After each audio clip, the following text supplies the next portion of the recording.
इस कहानी की शुरुआत होती है और हम देखते हैं ताइजू नाम की एक लड़के को जो कि स्कूल में पढ़ता है। वो अपने दोस्त जिसका नाम सेनकू है जो कि साइंस में काफी ज्यादा जीनियस है, वो उसे कहता है कि वो अपनी दोस्त को जिसका नाम यूजिरिहा है उसे अपनी फीलिंग्स बताने वाला है जो कि उसने 5 साल से छुपाए रखी थी। सेनकू उसे फिर एक पोशन देता है। वो कहता है इससे तुम्हारे चांसेस काफी ज्यादा बढ़ जाएंगे, पर ताइजू उसे लेने से मना कर देता है और वो यहाँ से चला जाता है। यहाँ पे फिर उस चीज में आग लग जाती है। यहाँ पे ये लोग पूछते हैं ये है क्या, अगर इससे सेनकू पी लेता तो मारा जाता। ये कहता है ये गैसोलीन है और मुझे पता है वो कभी भी इसे नहीं पीता, खासकर कि यूजिरिहा के लिए। फिर हमें यूजिरिहा को दिखाया जाता है जो यूजिरिहा को अपनी फीलिंग्स बताने वाला होता है। तो कुछ लड़के कहते हैं कि ये रिजेक्ट हो जाएगा। वहीं पे सेनकू कहता है कि मैं शर्त लगा के कह सकता हूँ वो रिजेक्ट नहीं होने वाला। ताइजू फिर यूजिरिहा को बताने लग जाता है कि वो कैसा फील करता है उसके लिए। पर अचानक से हम देखते हैं कि पूरी दुनिया में एक ग्रीन लाइट फैल जाती है और दुनिया भर के लोग पत्थर में बन जाते हैं। और वही ताइजू सोच रहा होता है कि अभी अभी क्या हुआ। धीरे धीरे साल बीतने लग जाते हैं और कुछ हजार साल बीत जाते हैं। हमें फिर ताइजू को दिखाया जाता है जो कि एक गुफा में होता है, पर अचानक से उसका स्टैचू हिलने लग जाता है और कुछ ही पलों में ताइजू उसके स्टैचू को तोड़ते हुए बाहर निकल जाता है। और वो सोचता है कि कितने साल बीत चुकी है। गुफा के बाहर जब वो निकलता है तो वो देखता है कि पूरी दुनिया जो है वो जंगल से घिर चुकी है। और उसे एक हादसा याद आता है। उसने एक पंछी को देखा था जो कि पत्थर की बन चुकी थी। उसे लगा था कि इसे कोई बीमारी है, इसी वजह से ये पत्थर की बन चुकी है।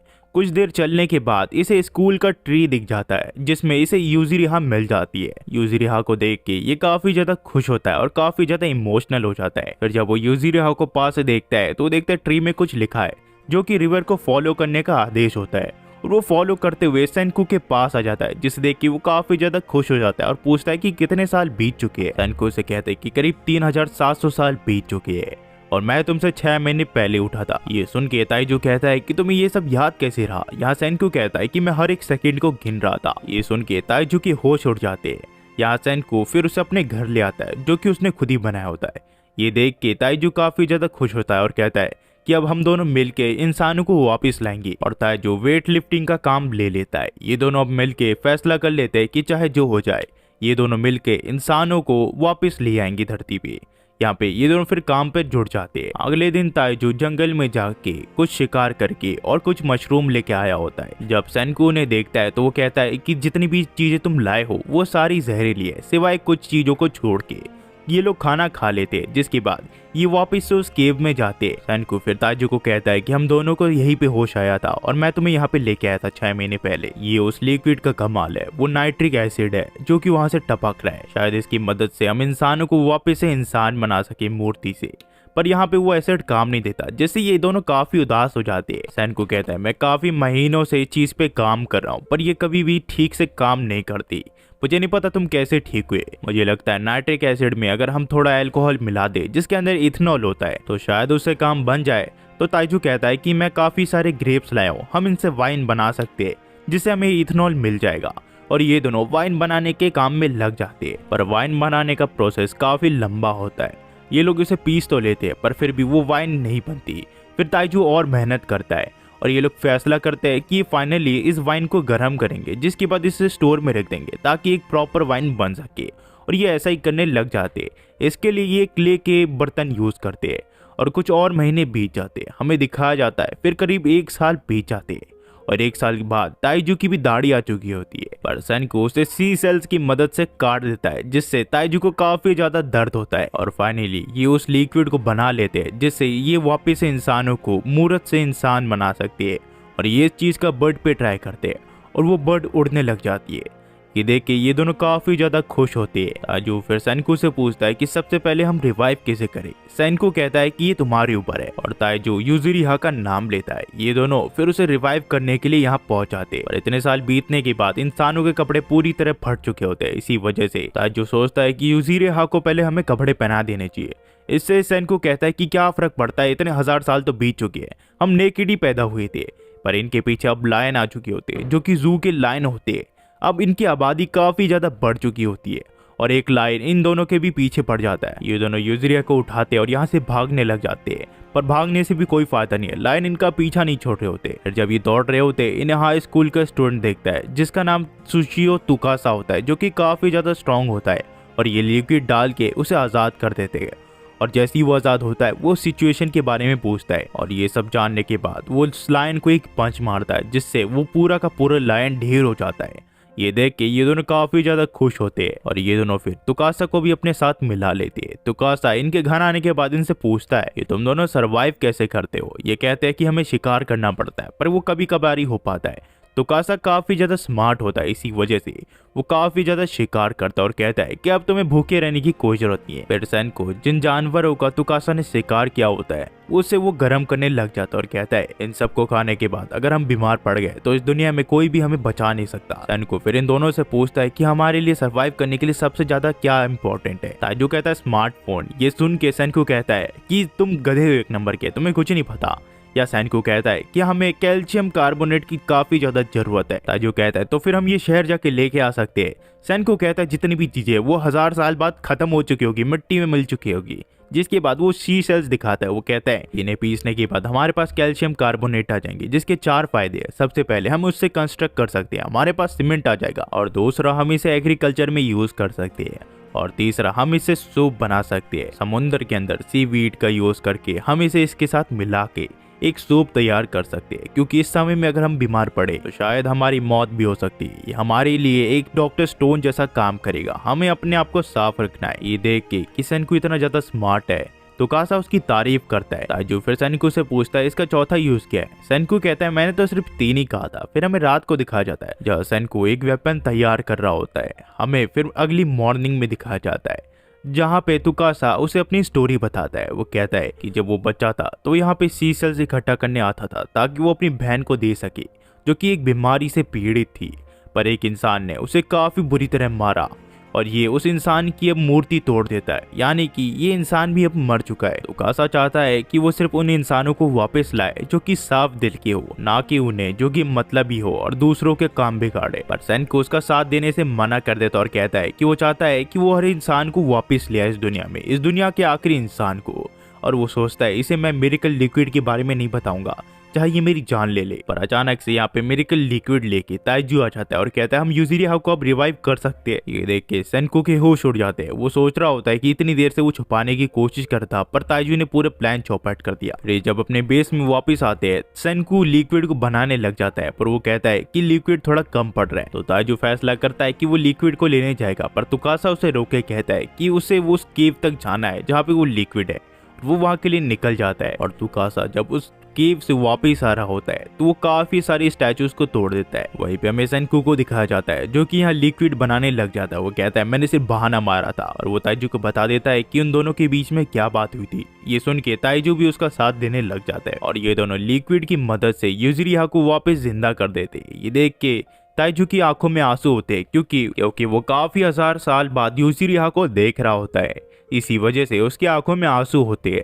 अब ये दोनों फैसला कर लेते हैं ये तुकासा से लड़ेंगे।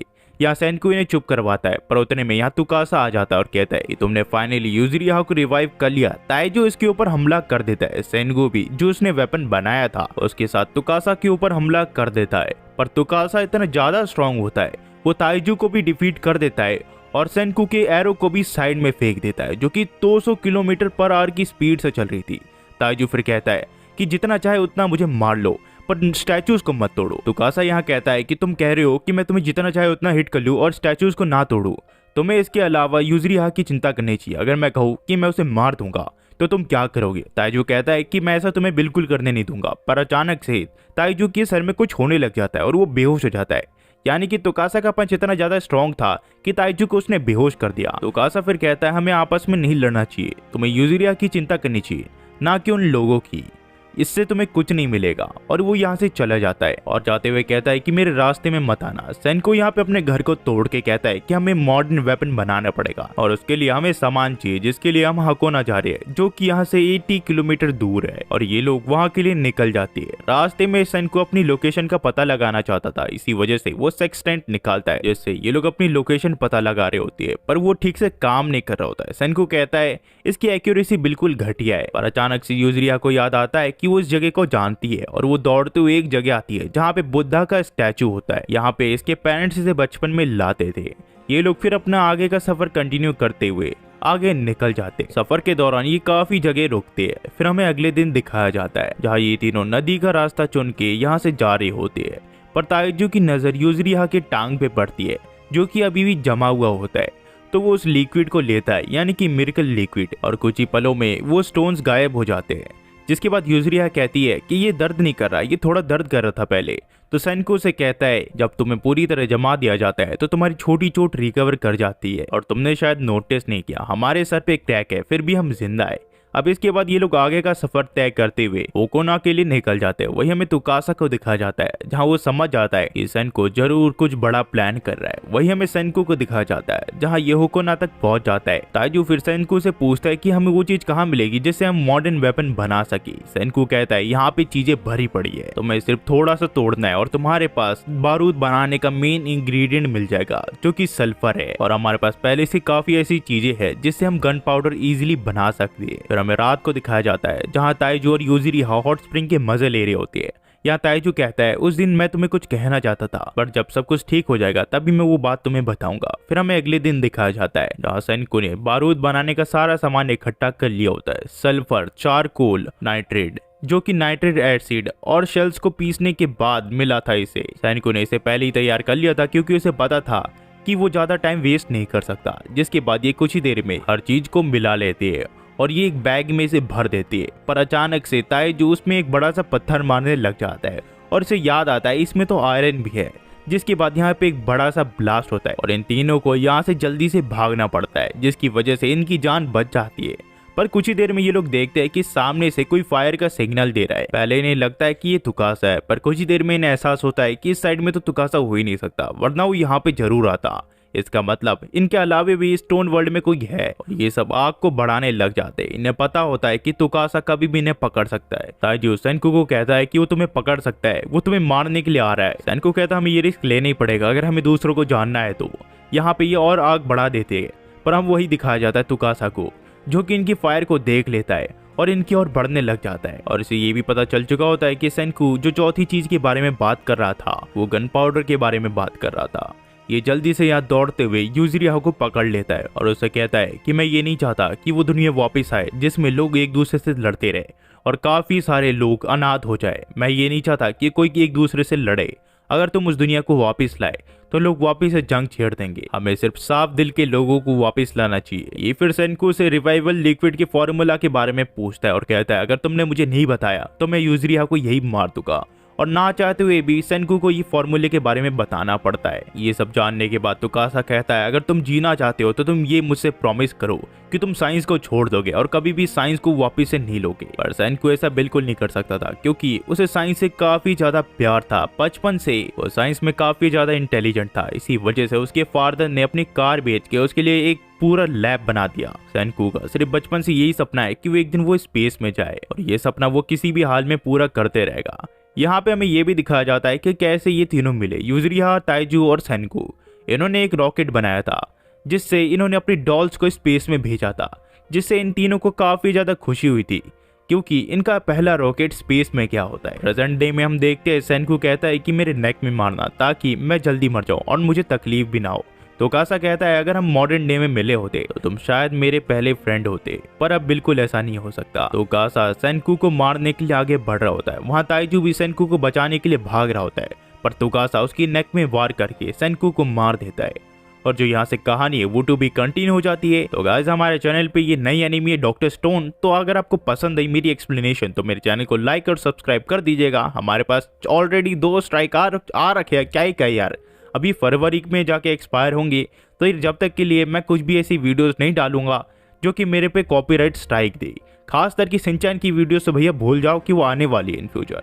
और मैं यार क्या ही कहूँ यार, 2 बार मैं 3 बार स्ट्राइक खा चुका हूँ, क्या ही कहूँ। तो जाते हुए क्या कहूँ, थैंक्स फॉर वॉचिंग।